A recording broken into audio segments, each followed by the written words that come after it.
Puan Latifah, Puan Dahlia, Puan Nurnisa Ishak, Siti Absyah seperti biasa para top fan kami, Alhamdulillah.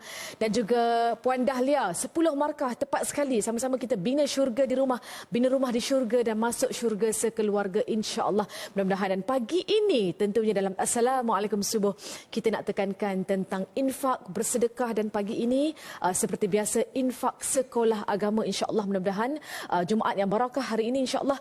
Dan kita nak bersama dengan pendakwah yang tidak asing lagi, kerap kali bersama dengan kami menyampaikan ilmunya, tausiah, pesanan ingatan. Alhamdulillah, kita nak bersama dengan yang dihormati Datuk Ustaz Badli Shah Alauddin. Assalamualaikum, selamat pagi Ustaz. Waalaikumsalam warahmatullahi wabarakatuh. Selamat pagi. Masya Allah Ustaz, terima kasih sudi bersama kami dalam Assalamualaikum Subuh.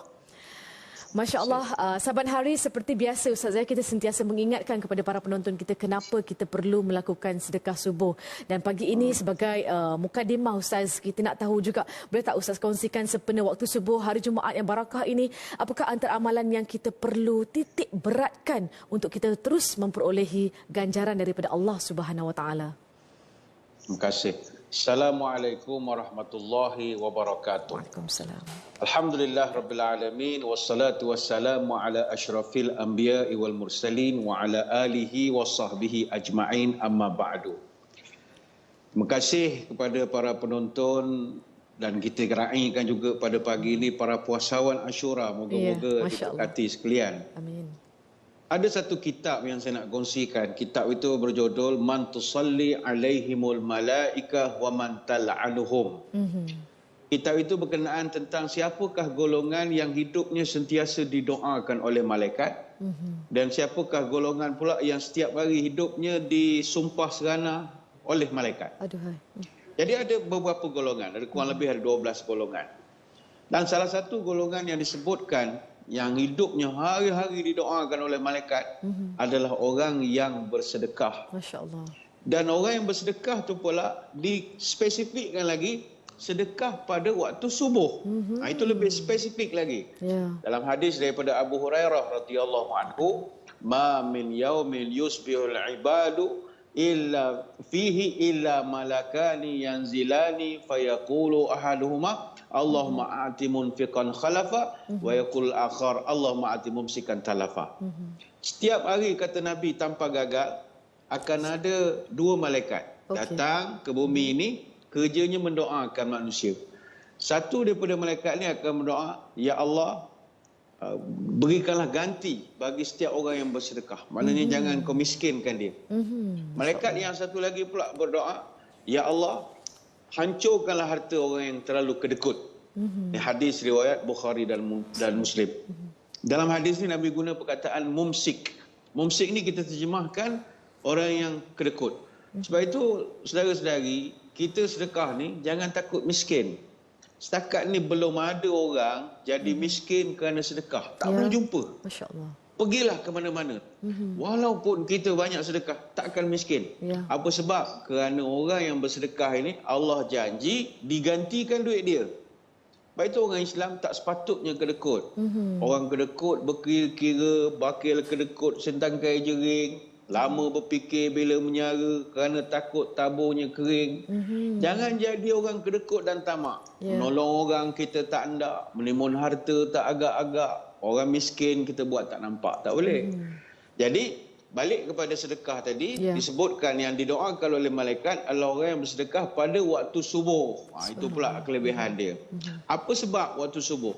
Kenapa kita disuruh bersedekah pada waktu subuh? Sebab subuh ni ada keberkatan. Pertama, Nabi SAW, dia mendoakan untuk umatnya supaya diberi keberkatan pada waktu pagi. Ada satu doa terkenal hadis riwayat Abu Daud, Allahumma barik li ummati fi bukuriha. Ya Allah, berikanlah berkat untuk umatku pada waktu paginya. Baik itu kita semua aktiviti elok dibuat pada waktu pagi. Pergi ke kebun membuang duri, bawa bekal rendang ketupat. Kalau bangun meninggi hari, jangan dikesal nanti hidup kita merempat. Pagi-pagi burung dah pergi, pulang dengan perut yang sarat, tapi manusia bersih belum tidur, bangun tidur lagi. Patutlah hidup semakin singkat. Jadi pagi kita kena banyak buat aktiviti kebaikan sebab dia ada keberkatan. Ya. Yang dimaksudkan juga berkat ni, kata para ulama, adalah pagi ni simbol kesegaran, simbol semangat. Ya. Itu bagi puan-puan, tuan-tuan di rumah, kalau kita keluar daripada rumah sekejap, hirup udara pagi, Masya Allah. kita akan rasa kesegarannya lain daripada waktu-waktu lain. Betul. Sebab dari segi sainsnya, dia ada gas ozon O3 yang memenuhi sebahagian besar daripada udara kita pada waktu pagi. Masya Allah. Dan gas ozon ni sangat berguna bagi organ saraf kita. Membuatkan kita lebih semangat bekerja, fikiran kita jadi tak bercelaru, tubuh kita menjadi cergas. Dan nanti sinaran matahari yang keluar, dia mengandungi warna merah dan juga warna ungu yang memberikan pengaruh kepada semangat kerja kita sendiri. Sebab sinar ultraviolet itu sangat bermanfaat untuk kulit kita, untuk penghasilan vitamin D. Dan pada pagi juga, jumlah kortizol dalam darah mencapai pada puncaknya sekitar 7 hingga 22 mikrogram per 100 ml plasma. Jadi kalau siang hari, jumlahnya lebih kurang daripada 7 mikrogram per 100 plasma. Dia kortizol ni zat yang menguatkan proses metabolisme. Jadi dalam bahasa mudah, kalau kita boleh simpulkan, pagi ini segala-galanya adalah tentang keberkatan.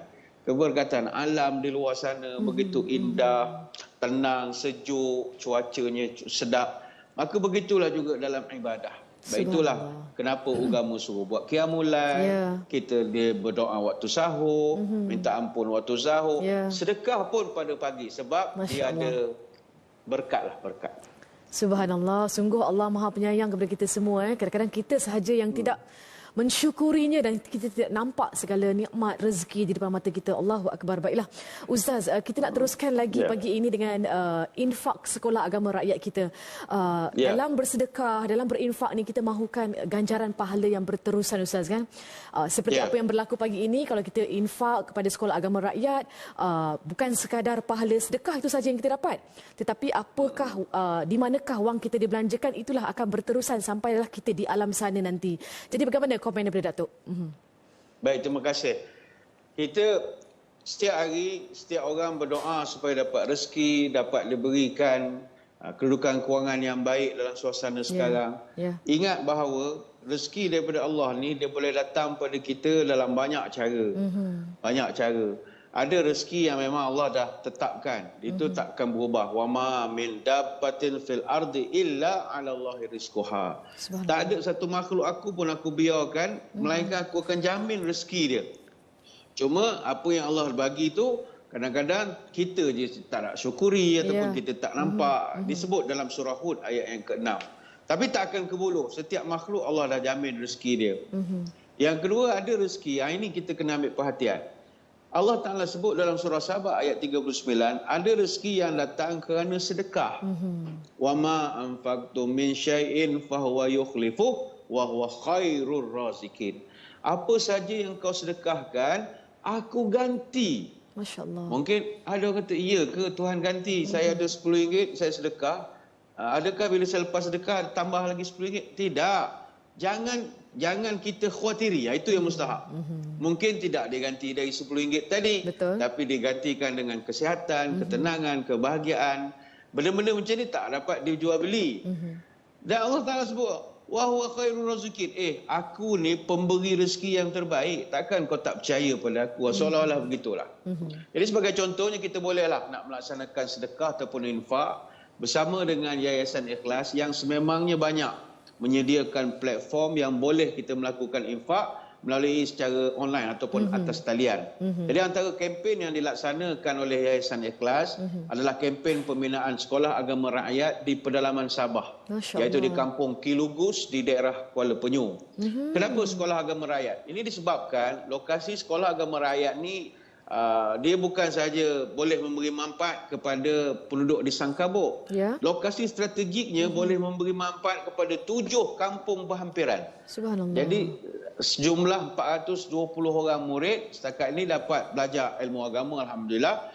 Dan Masya Allah sangat besarlah pahala bagi orang yang dapat membantu infak sebahagian daripada hartanya untuk pendidikan anak-anak asnaf ini. Okey. Jadi kami ingin sekali lagi mohon jasa baik daripada para penonton, tuan-tuan, puan-puan, sama-sama bantu kita, sama-sama bantu saudara kita di sana dapat beribadah dengan selesa, dapat belajar agama dengan baik seperti kita di sini.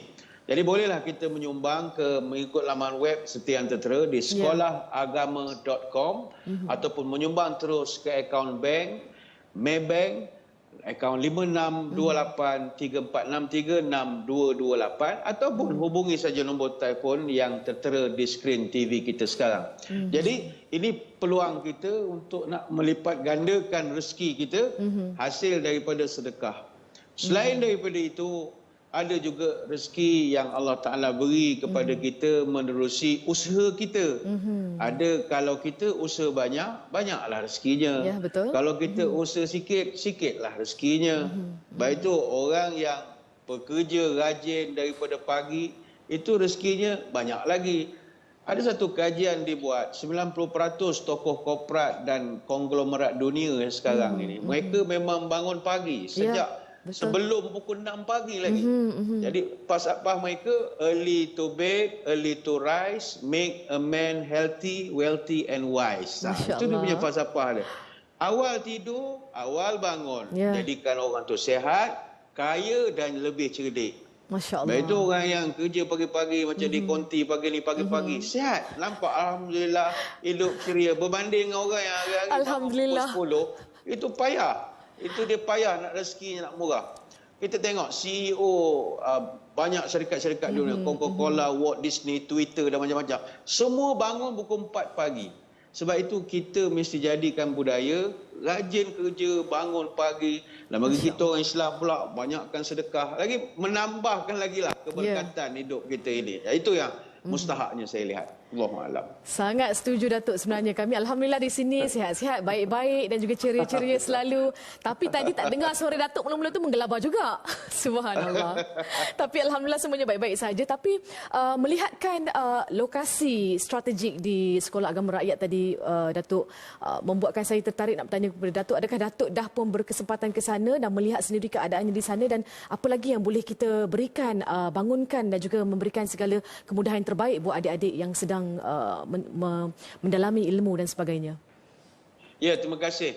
Sememangnya sekolah di sana sekarang ini berada dalam keadaan yang baik hasil daripada sumbangan masyarakat kita, Alhamdulillah. Seperti yang kita tahu, Yayasan Ikhlas ini sebagai sebuah NGO yang bertanggungjawab ataupun membantu anak-anak kita yang khususnya berada di pedalaman ini. Kita memang banyak menghulurkan bantuan-bantuan untuk membantu masyarakat. Antaranya projek Sekolah Agama Rakyat di Kampung Kilugus yang sudah siap sepenuhnya dan telah pun memasuki segala kelengkapan, keperluan dan juga perabot pada pertengahan Februari 2023 yang lalu. Ini semua hasil daripada sumbangan para penonton kita. Kita ucap terima kasih banyak-banyak. Dan dianggarkan seramai 12 orang guru dapat ditempatkan di sekolah agama ini untuk nak mendidik dan mengajar anak-anak di pedalaman ini. Sebelum tu tanah tu kosong saja, penuh dengan belukar. Tapi kini hasil daripada sumbangan semua pihak, kita dapat tengoklah satu sekolah telah pun dibina. Dan perkembangan terkini untuk sekolah agama rakyat ini adalah perancangan kita untuk memasang sistem solar. Jadi Yayasan Ikhlas akan sediakan sistem solar elektrik di setiap bangunan di sekolah ini untuk kita nak menampung keperluan elektrik untuk langkah penjimatan lah, sebab akan perbelanjaan agak tinggi kalau kita gunakan elektrik ini. Jadi ayo kita semua sokong usaha yang dilaksanakan oleh Yayasan Ikhlas ini untuk kita sediakan sekolah yang boleh memberi manfaat pendidikan kepada anak-anak asnaf di pedalaman ini. Kita nak pastikan mereka tidak tercecer dalam pembelajaran agama. Dan percayalah bahawa pahalanya berpanjangan. Sebab ini kita bantu ilmu. Ilmu dia tak pernah habis. Kalau kita buat bangunan, satu hari esok bangunan tu akan hilang. Atau runtuh, rosak. Tapi ilmu sampai bila tak akan habis. Jadi ini infak yang kita lakukan menjadi asbab pula orang jadi lebih baik daripada sebelum ni. Maka dia adalah jariah untuk kita. Yang Nabi pesan bila seorang tu meninggal, terputus segala perkara. Tak ada manfaat kecuali 3 perkara. Sedekah jariah dia, ilmu dia yang orang amalkan dan juga anak-anak dia yang mendoakan dia. Jadi bantu kita untuk kita bantu rakan-rakan kita di pedalaman insya-Allah. Masya-Allah, jutaan terima kasih kepada Datuk Ustaz Badli Shah Alauddin, dan kita dah sampai ke penghujungnya Datuk. Kita nak tanya juga kepada Datuk berkenaan dengan kesimpulan yang boleh kita berikan pagi ini tentang infak sekolah agama pagi ini, insya-Allah. Mudah-mudahan terus Datuk boleh memberikan peringatan kepada semua bahawa pentingnya untuk kita sentiasa beringat untuk bersedekah. Baik, terima kasih. Muslimin muslimat yang dirahmati Allah sekalian. Bersedekahlah seikhlas mungkin, walaupun 50 sen, 60 sen. Tetapi utamakan sedekah pada waktu subuh. Sebab subuh ini didoakan oleh malaikat. Waktu lain pun boleh bersedekah, tapi tidak boleh challenge keberkatan waktu subuh ini. Ingat Nabi SAW, 7 perkara dia tak pernah tinggal.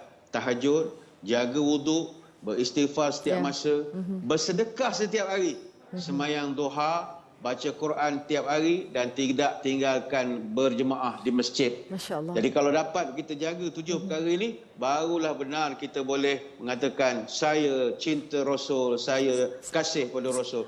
Tidak ada erti ungkapan cinta dan kasih kalau sedekah, mengaji, sembahyang jemaah tak dapat kita buat. Bersedekahlah insya-Allah. Tepat sekali. Jutaan terima kasih sekali lagi Datuk. Terima kasih sudi bersama kami pagi ini dalam Assalamualaikum Subuh.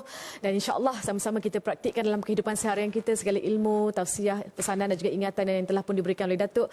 Jumpa lagi Datuk insya-Allah di masa-masa yang akan datang. Terima kasih atas perkongsian ilmu yang sangat bermanfaat pagi ini insya-Allah. Jumpa lagi. Assalamualaikum warahmatullahi taala wabarakatuh. Waalaikumsalam warahmatullahi wabarakatuh. Terima kasih Datuk, terima kasih. Alhamdulillah, itu dia sekian bersama dengan Datuk Ustaz Badli Shah Alauddin dalam slot Yayasan Ikhlas Malaysia pagi ini, sentiasa prihatin dan juga peduli tentang masalah rakyat, insya-Allah. Sama-sama kita tunggu sekejap lagi, ada perkara yang menarik juga, sangat banyak ilmu yang bermanfaat yang akan kami kongsikan selepas ini dalam Assalamualaikum.